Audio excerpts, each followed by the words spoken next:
Some exciting announcements for all of you again about me going to Nepal. I spoke to a young Rinpoche who's going to be shadowing me, guiding me to Nepal. He is a Sherpa.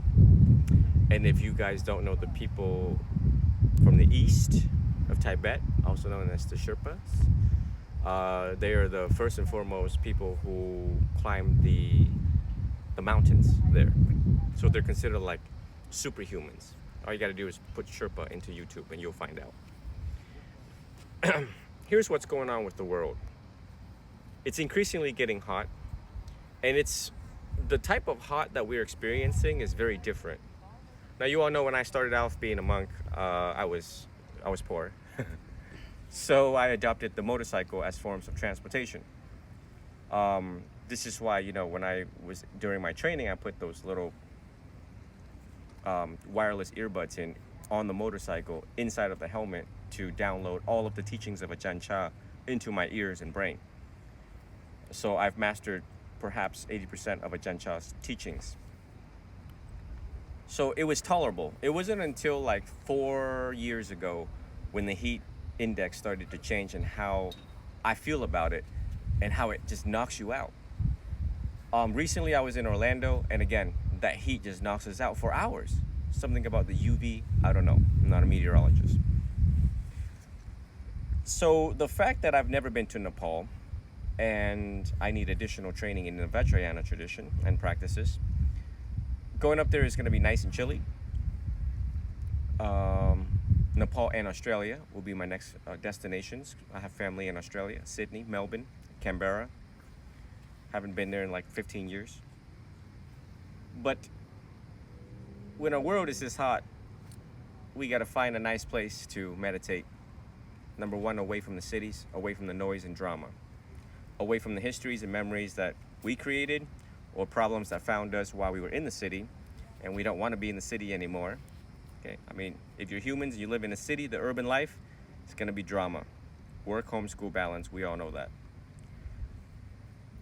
When the Western humans think of meditation and monks, they think of the Himalayas, Himalaya mountains.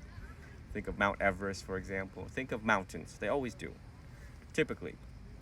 So I'm going to explore that aspect. Southeast Asia was very hot.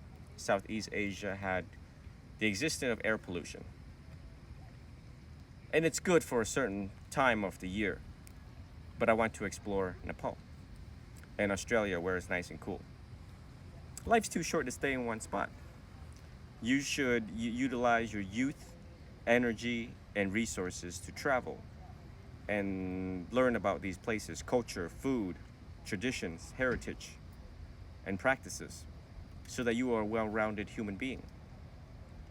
Well-rounded in conversations, well-rounded in the way you carry yourself, a rich person, intrinsically rich, not external material gains. And so I hope to bring that to all of you. Of course, I'm going to go first to Nepal and figure out what's going on over there. I'm pretty sure it's going to be all good experiences. And the young Rinpoche and myself will announce public gatherings and meetings so that you all can learn about nature of mind and how our practices help you achieve peace in an ever-changing world. A world that is filled with anxiety and depression, and people are not really in the present moment. How do we know this? Look at the way how they drive. Next time you're in traffic, look at the person next to you. Do they look lost to you? That's right. Do you feel lost yourself? Taking different turns and wrong turns? That's right. These are the small evidences to see that people are becoming more anxious. They're not becoming wiser, kinder, less stressful. It is the total opposite. Right, the world is becoming more lonely.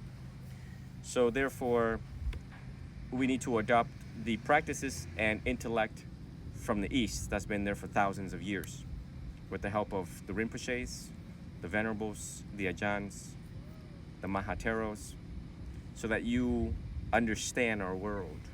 A lot of people don't understand our world. don't understand nature of our mind. We create our world through how we see things, what we see, perspective, shifting that perspective, and value in that.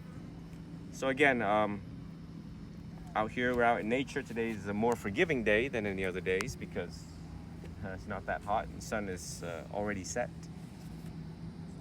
But I want everyone to think about that, you know, where certain places will become inhabitable. If I myself spending more time indoors here in Florida, then we have a problem. We have a problem with global warming. It's real, and it has detrimental physical effects on the body, to the point where CNN is now reporting about it, deaths, all of the hot zones in the United States on the map. So, and when that happens, we pick up our stuff and we go to somewhere that's nice and cool and learn. Continue our learning capacity. Have lifetime stories to come back and experience, to share with our friends and family how it is. Would you rather buy more things, or would you rather use your money and resources to purchase experiences of a lifetime? To have more, or to be more peaceful, to be more contented, or to have more? I'd rather have the next iPod. I'd rather have the next this, next that, next iPhone 16, 15, right? Would you rather to have or to be? And for the wise human, they'd rather be more peaceful, be content, be trained, be wise, to be. So may you all reflect on that teaching, and until the very next time, sadhu, sadhu, sadhu.